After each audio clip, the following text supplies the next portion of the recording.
Alors, Bezrat Hashem, cette année, comme chaque année pour l'Akba Omer, on va faire un cours sur la Hydrazuta.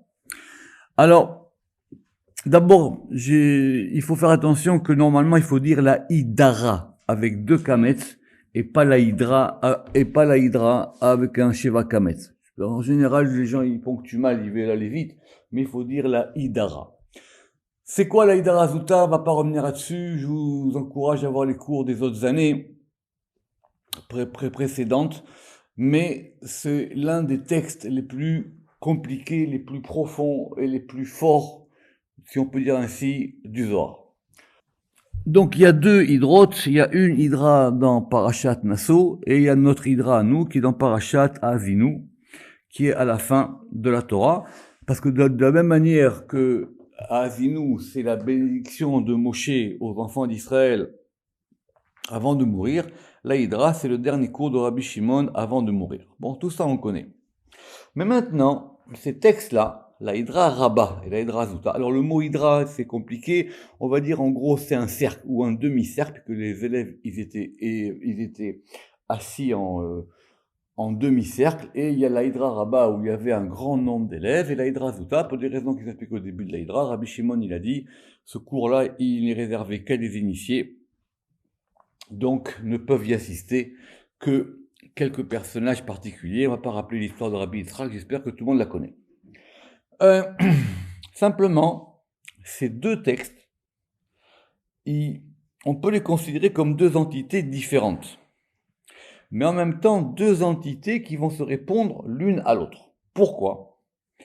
Parce que dans ces deux textes, Rabbi Shimon il va développer les mêmes sujets, simplement dans la Hydra Zuta, ce qu'on va voir aujourd'hui, c'est un peu plus approfondi, parce qu'effectivement, le jour de Rabbi Shimon, c'est le jour où il va quitter ce monde.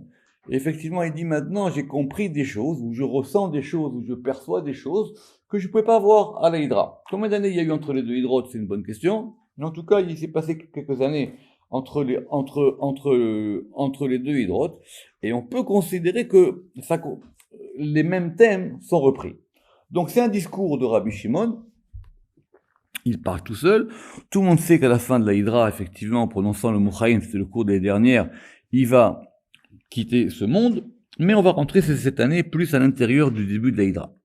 Maintenant, comme ces textes-là, ils sont particuliers, vous vous doutez bien qu'au cours des siècles, ils ont été examinés au microscope. D'accord? Au microscope, mamache, c'est-à-dire les différentes versions dans les manuscrits, les différentes occurrences, qu'est-ce que ça veut dire, qu'est-ce que ça veut pas dire. En plus, comme ce sont des textes du Zohar, c'est effectivement pas des textes simples. C'est pas des textes qu'on lit. C'est pas, vous pensez pas qu'en lisant la Hydra, vous allez tout comprendre. Pas du tout. Au contraire. Il va y avoir plus de questions que de réponses. Donc, il y a toute une littérature de gens qui ont commenté, non pas le Zohar, mais les hydrotes. Il y a des commentaires sur le Zohar et il y a des commentaires sur les hydrotes.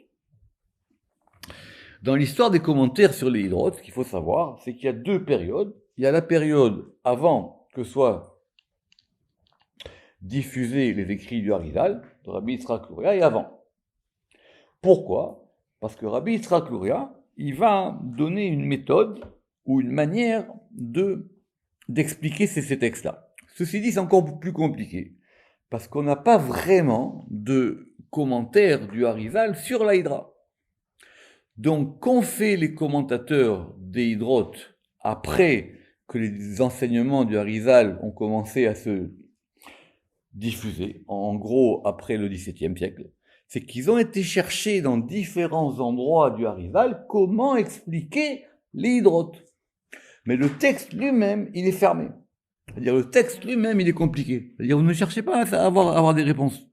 Le texte est tellement compliqué qu'on est obligé de chercher, de dire là il a voulu dire ça et là il a voulu dire ça. Mais pour comprendre ce en quoi il a voulu dire et ce qu'il n'a pas voulu dire, alors en général, on va chercher dans les écrits du Harizal. Maintenant, des commentaires sur les hydrotes avant que les enseignements du Harizal, la Kabbale l'Orianique, comme on dit, soient diffusés, il y en existe. Pas beaucoup, mais il en existe. Donc ceux qui n'avaient pas les outils du Harizal pour pouvoir expliquer ces textes-là, donc ils sont servis de leurs propres outils à eux. D'accord? À tel point que, pour la petite histoire, enfin la grande petite histoire, le Ramak, il a mixé les deux hydrotes. Il a fait un seul texte. Et qu'est-ce qu'il fait? Il met côte à côte les textes et il a découpé. Et chaque texte de la Hydra, il découpe la Hydra en plusieurs parties, la Rabba et la Zuta, et il les met côte à côte. Pourquoi? Parce que ce sont des thèmes si similaires. Première introduction. Deuxième introduction, c'est que dans les hydrotes, on va avoir un vocabulaire particulier. Et ce vocabulaire, c'est un vocabulaire qu'on ne trouve pas forcément de façon aussi intensive dans le Zohar. C'est-à-dire que maintenant, on va avoir des notions qu'on appellera plus tard dans la Kabbale du Harizal, ou qu'on appelait déjà aussi un peu avant, ce qu'on appelle la Kabbalah des Parsoufim. D'accord? C'est-à-dire des configurations auxquelles on va donner des noms.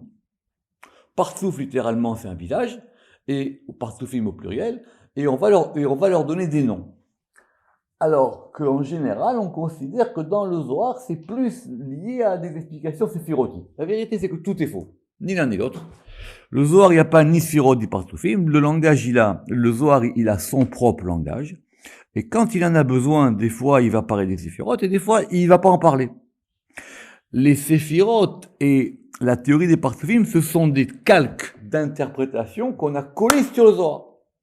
Comme si vous aviez un texte compliqué, et pour pouvoir l'expliquer, alors vous allez vous servir d'une grille d'interprétation. Mais cette grille, elle est SR au texte.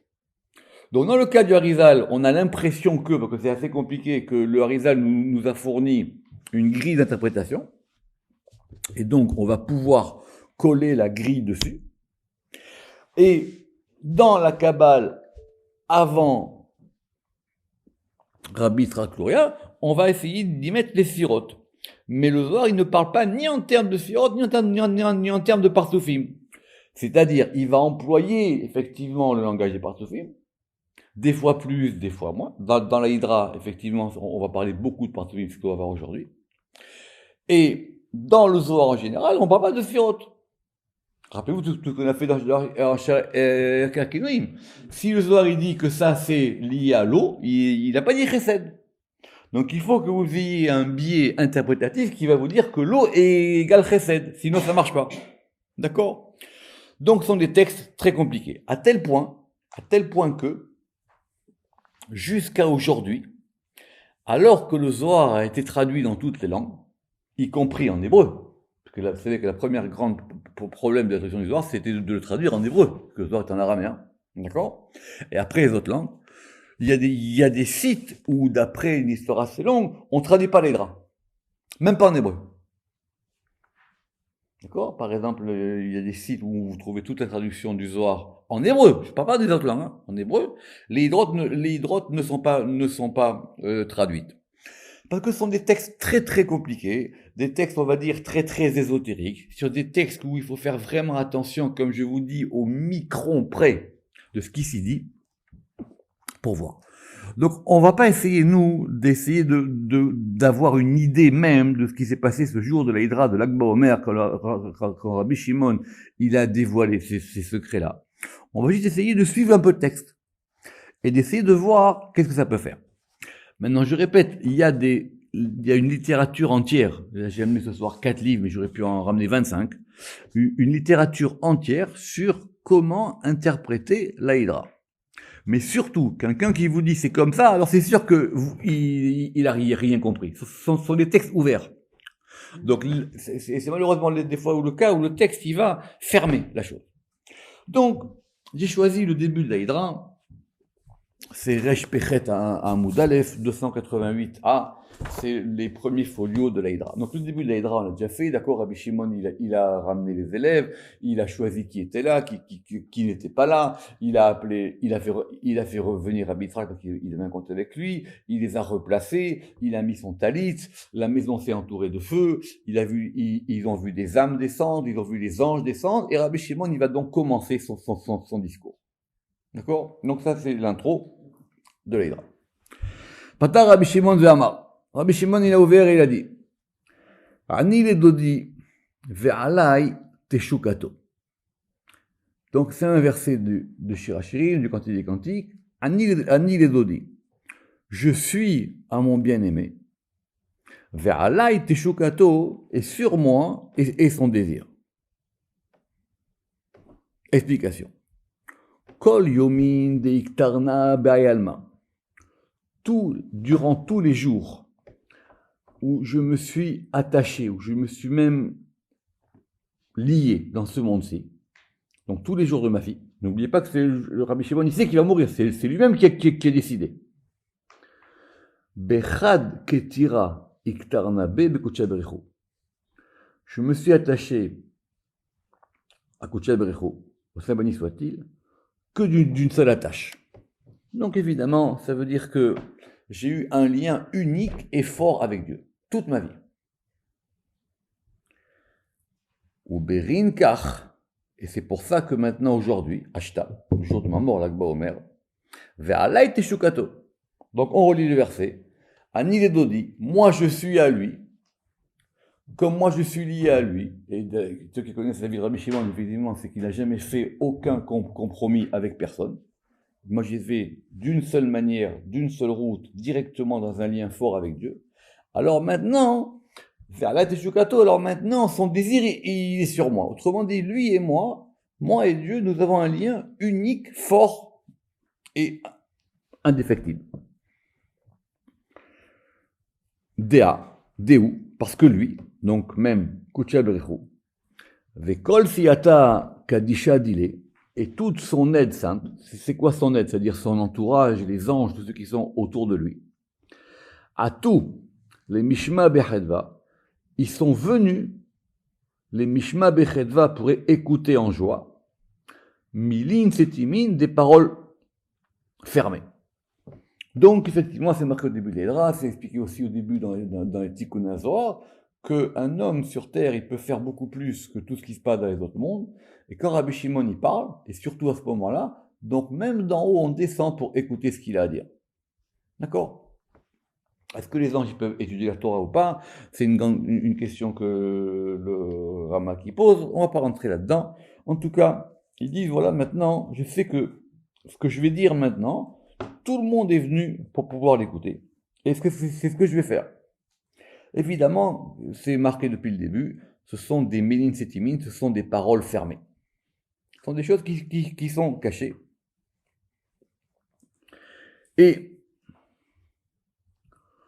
à tous les Mishma Bechedva, Milin Setimin, ou Jvacha de Atika Kadisha, et je vais faire maintenant la louange de Atika Kadisha. Donc c'est là que ça s'appelle ces fameux noms qu'on va appeler plus tard les noms des Parsoufim. Il y a un Parsouf qui s'appelle Atika Kadisha, littéralement l'ancien saint. Ah, non, doucement. Faut faire, je vous dis, c'est au micron, pas au millimètre, c'est au micron. Atika Kadisha, c'est pas pareil que Atik. Oui. Atik Yomin, c'est encore différent. C'est au micron. C'est pas au millimètre, c'est au micron. D'accord? Donc, et je vais faire la louange de ce degré qui s'appelle Atika Kadisha. Qu'est-ce que ça veut dire Atika Kadisha? Ça manque pas toute la littérature dessus. Atika, c'est l'ancien. En plus, il est l'ancien, il est saint. Bref, c'est un degré très très haut. Certains vont dire même que c'est le plus haut degré de la lumière qui se passe dans les mondes. À tel point qu'il est, c'est Tima Dechol Setimin, il est le caché de tous les cachés. Ou plutôt le fermé de tous les fermés. Il y a des différences en araméen entre Satim et Tamir. C'est le degré le plus caché de tous les cachés. C'est Tima Dechol Setimin. Parish ve'it perash Mikola. Il se sépare et il est séparé de tout. Donc c'est un degré complètement à part des autres degrés. Donc lui, il est séparé des autres degrés et il est séparé de tout. Vela Parish. Mais en même temps, il n'est pas séparé. On a l'habitude dans le Zohar, des phrases où on marque Naïr, Vela Naïr, ça éclaire et ça éclaire pas. Qu'est-ce qu'on veut nous dire quand on nous donne une chose et sa négation? On veut nous dire qu'il y a deux choses, qu'il y a deux degrés en même temps. C'est-à-dire, c'est pas une affirmation logique, c'est une affirmation où il y a deux éléments à la fois. D'un côté, c'est un degré complètement différent, distinct des autres, le plus haut des degrés possibles, que je répète, on vient d'appeler maintenant Atika Kadisha. Ce degré, il est caché. il est séparé, mais il n'est pas séparé. Pourquoi? Dea, parce que c'est ça qu'il faut comprendre le Dea, parce que Kula B Middebak, parce que tout adhère à lui. Donc, le Rama qui donne une explication assez simple, il dit c'est très simple. Il y a d'un côté le Ensof. Le Ensof, c'est complètement séparé de tout. Mais en même temps, le Ensof, il a un côté non séparé parce que c'est lui qui donne la vitalité à tout. Et cette vitalité à tout, elle provient du Ensof. Donc il y a un côté complètement séparé et un côté qui n'est pas séparé. Dea kula be middebak, parce que tout adhère à lui. Veu middebak bechula, et lui aussi il adhère à tout. Évidemment, on l'a vu plusieurs fois, il n'y a pas de raison que, au contraire, que cette lumière du Ensof, elle se diffuse et elle se répande dans tous les degrés de la création jusqu'au dernier de tous les degrés. Donc il s'agit d'une lumière particulière, puis ici c'est un degré, une lumière, tout ce qu'on pourra le dire peut-être même un fluide, et ce fluide-là, c'est le fluide le plus haut possible, qui d'un côté il est complètement différent du monde, est distinct du monde, est séparé du monde, est séparé de tous les mondes possibles, puisque le monde est uniquement un petit détail, d'accord? Et en même temps il n'est pas séparé. Atika dechol atiki. Et maintenant on change. Maintenant on a Atika dechol atikin, cet ancien de tous les anciens. Setima dechol setimin, le fermé de tous les fermés. Donc, vous avez bien vu que c'est pas le même degré. Très bien, bien qu'on ait employé deux fois la même expression, on a employé Setima dechol setimin deux fois. Maintenant, le premier degré, lui, il avait marqué qu'il n'était pas riche, vela pas riche. Il était séparé et pas séparé. Ce degré-là, itekan vela itekan. Il est arrangé et il n'est pas arrangé. Il y a un côté où il est arrangé, il y a un côté où il n'est pas arrangé. On va dire jusqu'au bout. Berin, alors, ça veut dire quoi qu'il est arrangé? Itekan, berin lechaimakula, pour pouvoir tout maintenir. Donc le degré de l'arrangement, c'est la note 4, c'est le degré par lequel ce degré de Atika des Volkratikin, il va s'habiller dans les mondes inférieurs pour les faire vivre.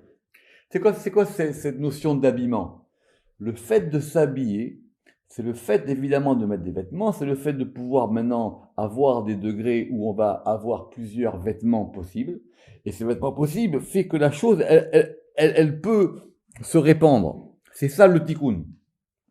Le tikkun, c'est la manière dont une chose, elle va s'habiller pour pouvoir se perdurer. Donc je reprends. C'est quoi le côté où elle est rangée? Elle s'arrange, Berin et Kaimakula, parce que c'est elle qui fait tout maintenir, pour pouvoir faire tout maintenir. Et c'est quoi le degré où elle n'est pas arrangée? Vela et Tekan, Berin de la Shriach. Parce qu'effectivement, il y a un degré où lui, on ne peut pas le trouver. Il n'est pas là. Donc ce degré... Alors vous allez dire que finalement, si vous relisez bien évidemment, si vous relisez bien, vous allez dire, mais attention, alors, mais on a dit la même chose dans Atika Kadisha. Alors c'est l'argamour, très bien. Seulement, Atika Kadisha, nous, on a commencé par dire qu'il y a un degré pas riche vers la pas riche. Il y a un degré qui est séparé, un degré qui n'est pas séparé. Et là, ici, on a un degré qui est arrangé, un degré qui n'est pas arrangé. Vous voyez bien ici que tout d'un coup, on ne vous parle pas de sphirote, on ne vous parle pas de monde. On ne vous emploie même pas les mots. Tout ce qu'on va dire, et ça c'est le Ensof, ça c'est pas le Ensof, et ça c'est Keta, ça vient après. Alors si on veut essayer d'avoir une grille d'interprétation, qu'est-ce qu'on va dire? Alors on va dire, c'est très simple, on va dire le degré où il s'arrange, c'est à partir du moment où cette lumière, elle va commencer à s'épancher pour former des sphirotes et des mondes. Non, c'est quoi le premier degré où cette lumière, elle va commencer à prendre un arrangement? Ça s'appelle le degré de Keter. Alors, on relit parce qu'il faut tout, je vous répète, c'est au micron. Atika dechol atikin, l'ancien de tous les anciens. Setima dechol setimin, il est fermé, c'est le fermé de tous les fermés. C'est-à-dire, il est plus fermé que les autres degrés. Donc, évidemment, dans la vie, on connaît, nous, des choses fermées. Mais ça, c'est le degré le plus fermé possible. Ittekan vela ittekan. Il est arrangé et il n'est pas arrangé. En quoi il est arrangé? Ittekan berin lechem makula. Il est arrangé pour pouvoir faire tout maintenir. D'accord? C'est la note 4. Et en quoi est-ce qu'il n'est pas arrangé? Vela ittekan berin de la shriar, parce qu'il ne se trouve pas. Donc, de quoi nous maintenant, Rabbi Shimon dit, de quoi maintenant je peux vous parler? Je vais vous parler maintenant de comment ça se passe l'arrangement. Kad ittekan. Qu'est-ce qui se passe lorsqu'il est arrangé? Pourquoi? Parce que ce degré du non-arrangement, effectivement, je ne peux rien en dire. D'accord? Très bien. Lorsqu'il s'arrange, lorsqu'il est arrangé, à pic, tête nourrie, il va faire sortir 9 lumières. Donc d'ici, on comprend que l'arrangement, c'est qu'il fait sortir. On comprend que l'arrangement, c'est qu'il va commencer à se déployer. Donc de ce degré-là, vont sortir, il va faire sortir, à pic c'est un actif en araméen, il fait sortir 9 lumières, des lahatines minées. Alors lahatine, vous vous rappelez, c'est dans le verset Aleet Cherev Mitapachat dans Bereshit, c'est le fait de, c'est une lumière forte, c'est plus qu'une lumière, c'est une flamme. Donc il y a 9 lumières, des lahatines minées qui vont flamboyer à partir de lui.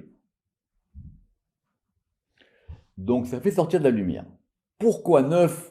Alors là, il y a une littérature, et c'est quoi 9? Est-ce que c'est 9 sphirotes, et pourquoi il en manque une, etc. Est-ce que c'est 3? Est-ce que la meilleure explication, c'est que finalement, c'est 3 degrés divisé en 3, c'est 3 fois 3. D'accord? Et ça fait sortir 9 lumières. Mitikunui, de ces arrangements. C'est-à-dire que la manière dont il s'arrange, lui, puisque maintenant, ce degré-là, maintenant, il va essayer d'arranger.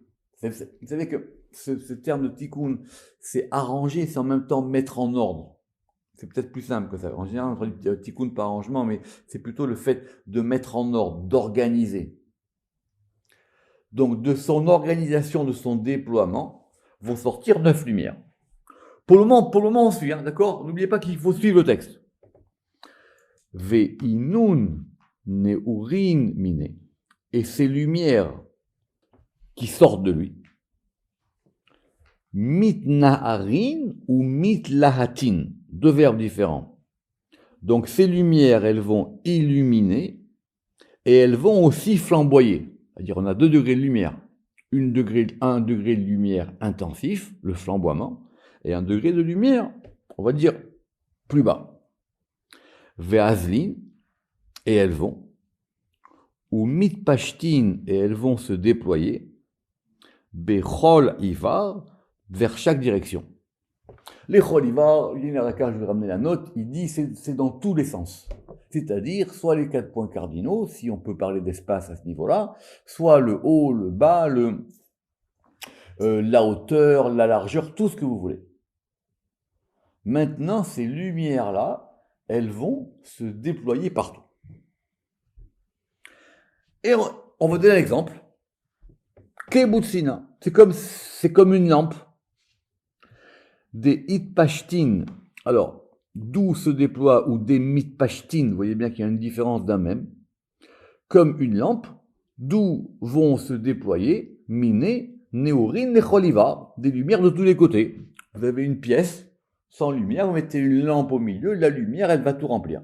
D'accord? C'est la fameuse histoire du Baal Shem Tov, je vous raconterai plus tard. D'accord? Vous mettez une lampe au milieu d'une pièce, et ben la lumière, elle va se répandre. Tant qu'elle n'a pas d'éléments qui empêchent sa propagation, la lumière, elle se propage. D'accord? Le Rama qui développe cet exemple. Et en fin de compte, la distance de propagation ne dépend que de quoi? Elle ne dépend que de la force de la lumière. Évidemment, tant que vous ne mettez pas, évidemment, un écran pour empêcher la lumière, ou un filtre pour pouvoir changer la lumière. D'accord? Donc, si vous mettez un filtre, la lumière, elle change de couleur. Et si vous mettez un écran ou une porte ou ce que vous voulez, alors du coup, la lumière, après, elle ne passera pas dans la pièce d'à côté. Veinun neurin. Et donc, ces lumières, des mitpashtin qui se déploient. Kad yikrevun les mindalun. Alors, pas facile. Lorsque ils s'approchent les mindalun pour les connaître, la shriach et la butsina bil chodoui. Alors, c'est pas facile. C'est-à-dire, c'est soit il s'agit des lumières qui veulent connaître leur origine, ou alors c'est la troisième personne, c'est un impersonnel. C'est-à-dire, si on veut maintenant remonter au centre, si je veux maintenant retrouver ce point de la lampe, ce point de la lumière, j'aime pas le mot, mais la lumière originelle ou originale, alors là, quand je remonte, je ne trouverai que ce degré-là de la lampe. Car ou Atika Kadisha. Voilà ce que c'est que Atika Kadisha. Donc, oubliez toute la littérature kabbalistique que vous connaissez. C'est quoi Atika Kadisha? Alors évidemment, après on va dire Eketer et Ensof, ce que vous voulez. C'est simplement la lumière de laquelle tout part. C'est la lumière à partir de laquelle tout se déploie. C'est tout. Car ou Atika Kadisha. Et c'est quoi? C'est Butsina Ila, c'est la lampe supérieure. Donc si vous voulez savoir c'est quoi le degré le plus haut, c'est une lampe. Et c'est une lampe qui fait sortir une lumière. Qu'est-ce qu'on a gagné? C'est qu'on a gagné ce degré de 9. Pourquoi 9? Ça veut dire quoi 9? Que ça allait dans 9. Alors, quand c'est dans 3, comme c'est dans toutes les directions, donc il n'y a pas de solution que ce soit 3 fois 3. C'est comme ça qu'il explique mon frère. C'est la mot. Mais c'est pas la peine de chercher plus loin. C'est une lumière. Donc, ce degré-là qui s'appelle Atika Kadisha, qui est le degré le plus haut, Boustinaïla, c'est Tima Dechol Setimin, qui est donc, on revient, le plus fermé de tous les fermés. Là, Shachiach, rien ne se trouve, bar inun neurin de demit pashtan, à part ces lumières qui se déploient, des midgalian qui vont se dévoiler, ou tmiran et qui sont fermés. Alors, c'est quoi cette expression lashriach? Ça veut dire que la seule chose qu'on peut trouver, c'est cette lumière-là. Ne cherche pas à essayer à savoir maintenant d'où il vient le générateur de lumière. Vous vous rappelez les degrés qu'on a dit plus haut, qu'on a dit qu'il y a un degré qui est arrangé, il y a un degré qui n'est pas arrangé, il y a un degré qui est fermé et il y a un degré qui n'est pas fermé. Il n'y a pas plus. La shriar barinu neorin demit pashtan ou demit galian. Et donc maintenant en plus, non seulement ça se déploie, mais en plus ça se dévoile. Des midgalian, ou miran, mais c'est aussi des lumières fermées. Et là, c'est ça la force l'une des forces de la grandeur de l'Aïdra. Ve'inun ikrun, et ces lumières-là, donc c'est un féminin, elles s'appellent Shema Kadisha, elles s'appellent le nom saint. Vous avez en 2 lignes de Zohar le rapport entre la lumière et le nom. Et ces lumières, elles s'appellent le nom saint. On n'a pas eu besoin de passer par le Sefer Yetzira. C'est quoi ce nom? Le Yinarakar il dit c'est Yud Kevavke, le Rama qui dit c'est pas possible, c'est encore plus haut, c'est le Shem Ekeye, l'Om Shane, peu importe. Ça s'appelle le nom saint. Non, on va pas rentrer là-dedans. Mais maintenant, comme les lumières, elles se sont jointes et dans leur déploiement, ça va s'appeler le nom saint. Ou Berinkar, Kulahad, à cause de cela, tout est un. Je ramène toujours cette histoire, le Harizal, le Rabbi Revital au nom du Harizal, il ramène que ne pensez pas que si vous voulez rentrer dans les choses supérieures, il dit mais il y a rien, il n'y a pas de nisphirot, il y a rien de rien, tout ça dont on parle, c'est juste parce qu'on veut avoir comme on dit des paradigmes d'explication. Il n'y a que de la lumière. Maintenant, ce qui est la lumière, comme les dieux Zohar, Veikroun, alors oui, on peut l'appeler aussi le nom saint. Veikroun, Shema Kadisha. N'oubliez pas où on est. On est à côté de Méron, parce qu'avec Rabbi Shimon, on n'est pas à Méron, il assit ses élèves, et donc maintenant il leur explique ce principe-là de la lumière première. Alors cette lumière-là, il en parle pourquoi? Il la connaît, il l'a vue, il la perçoit, il la comprend. C'est dire quoi maintenant qu'il nous parle de cette lumière? C'est quoi? Rabbi Shimon, il nous fait un cours théorique sur la lumière. Et là, ça va se corser.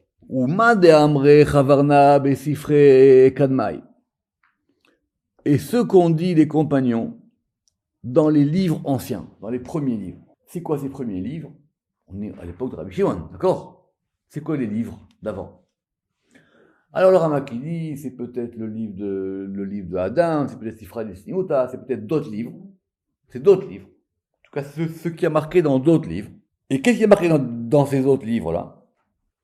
Que ces degrés de lumière-là, des Inun, d'Argin, des Idbriou, et que ce sont des degrés qui ont été créés. Donc, on relit.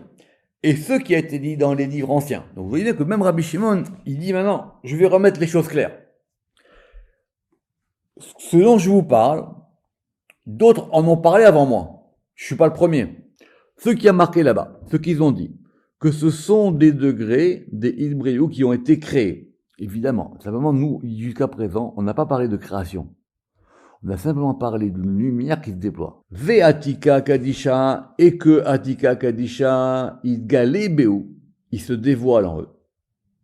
Bechol chad vechad, dans chacun d'entre eux.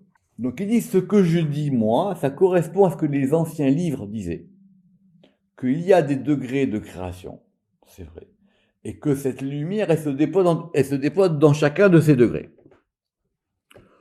Ou mishum, des inun tikunin de Atika Kadisha. Et puisque ce sont les arrangements de Atika Kadisha, ça veut dire que, vous vous rappelez, c'est quoi les arrangements? C'est-à-dire, c'est le fait que cette lumière maintenant, elle se déploie. La ashta idana le anemile. Il dit maintenant, j'ai pas le temps avec ça. C'est pas le sujet du jour. Lav ashta idana le anemilin. Ce n'est pas du tout le moment de parler de ça. De a aminalun. Parce que je les ai déjà dites, ces choses-là. Beidra Kadisha dans l'Hydra Kadisha, c'est-à-dire l'autre Hydra. Donc de ça, on ne va pas en parler aujourd'hui. C'est quoi ces degrés? Comment est-ce qu'ils sont liés à la création? Comment est-ce qu'ils vont se déployer? C'est pas le sujet du jour. Aujourd'hui, c'est l'Akba Omer, le sujet est différent. Pourquoi? Vechamina ma de la yadana achi. Mettez cette phrase dans tous les stabilos du monde. Je vois ce que je ne savais pas. Il y a voir et il y a savoir. C'est-à-dire quoi? Il dit maintenant tout ça avant, c'était peut-être des conjectures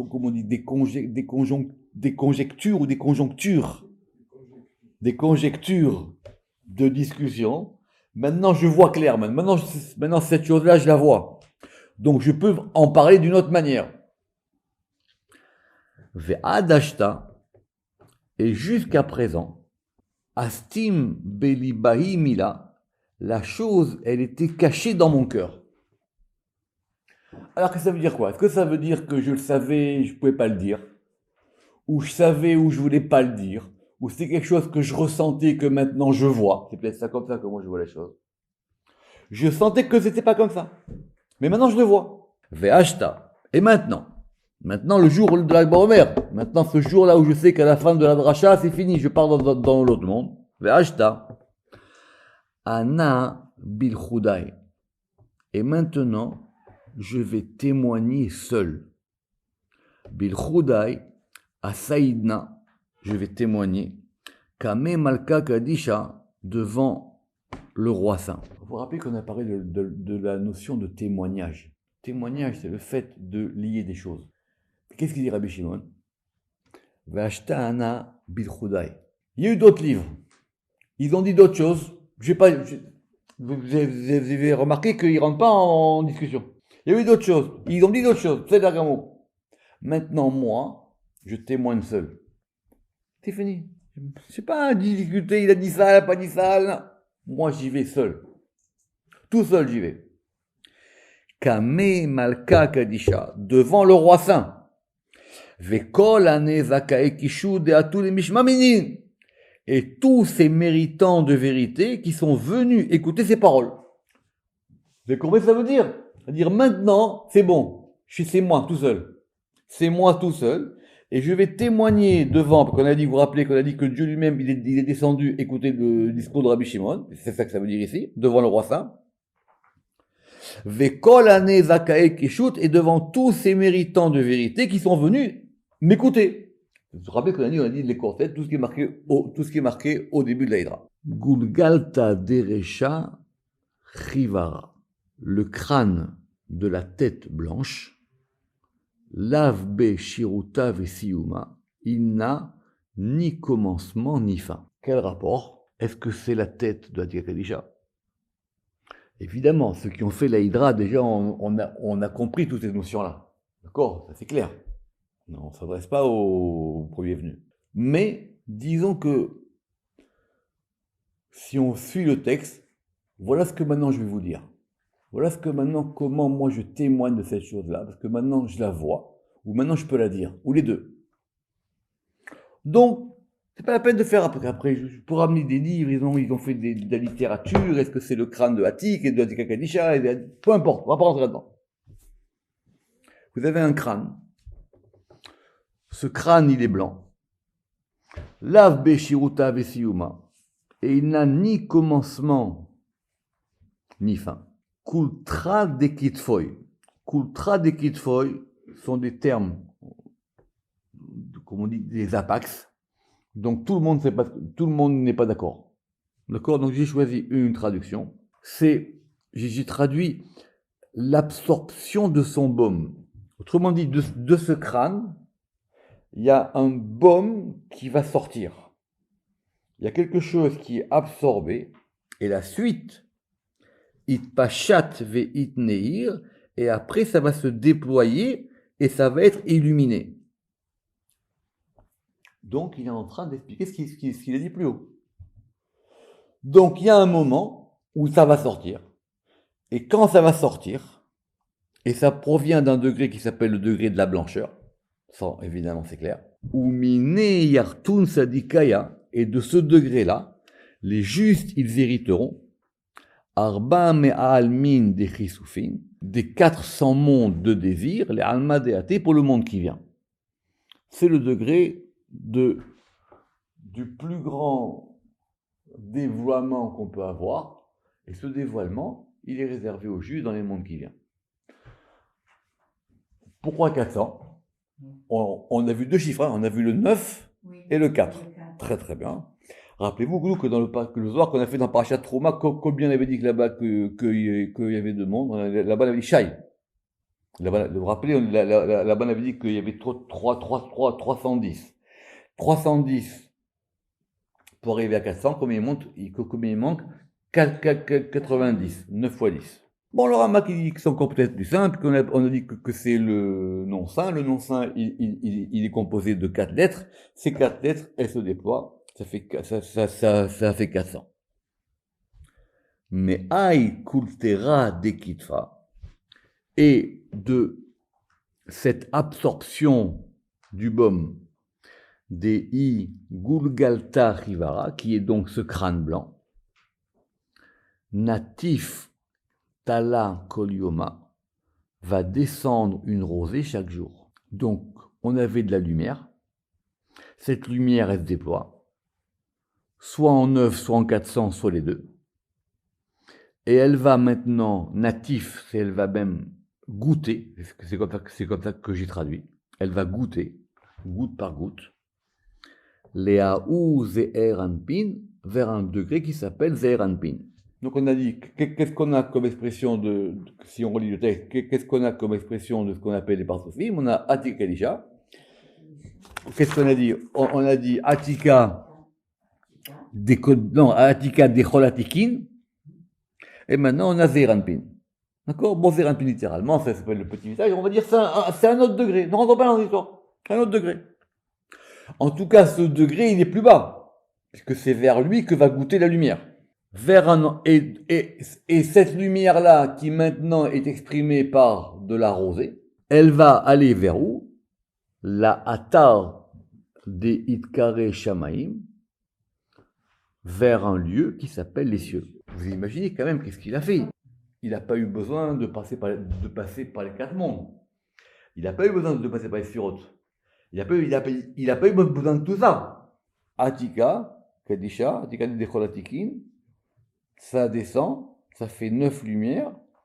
Il y a ces lumières-là correspondent à un nom saint. Le nom saint, il descend, ça va donner, on a dit, de là les 400 mondes. Et c'est aussi en même temps une rosée. Et cette rosée qui vient de ce lieu qui s'appelle le crâne, elle arrive dans un endroit qui s'appelle les cieux. Où B, et par elle, par cette rosée, Zeminin, Metaya, les Ahya, les Imna, et c'est par cette rosée que les morts vont ressusciter à la fin des temps. Ça, on a déjà expliqué dans le Zohar, vous vous rappelez, c'était l'histoire du bâton. Vous vous rappelez l'histoire du bâton de Moshe, le Zohar, il a expliqué ça. C'est-à-dire que il y a un degré qui conserve la vie, même dans le minéral. Et ce degré-là, quand il reçoit sur lui un élément, il revit. Mais cet élément de résurrection, c'est marqué ici, qui permettra que les morts vont ressusciter, il provient d'où? Finalement, c'est simple. Il provient de la source. Quand cet élément en bas qui a dépéri, qui est devenu mortel, qui est mort, quand il reçoit cette rosée lumière, comme il est reconnecté à sa source, il revit. Pas juste. C'est comme ça qu'il faut comprendre. Il revit. Dirtiv, comme il est écrit, Vaïten lecha Elohim mital hashamaim. Dieu, Elohim te donnera, mital hashamaim, de la rosée des cieux. J'espère que tout le monde sait quoi. C'est quoi ça? C'est la bracha de Yitzhak et Yaakov. D'accord? C'est comme ça que Yitzhak, il a béni son fils. Et il a dit, Vaïten lecha, que Dieu il te donnera, à toi Yaakov, à Elohim, mital hashamaim, de la rosée des cieux. Comment le Zohar, il était très subtil là? C'est qu'on a vu qu'il y avait 2 degrés.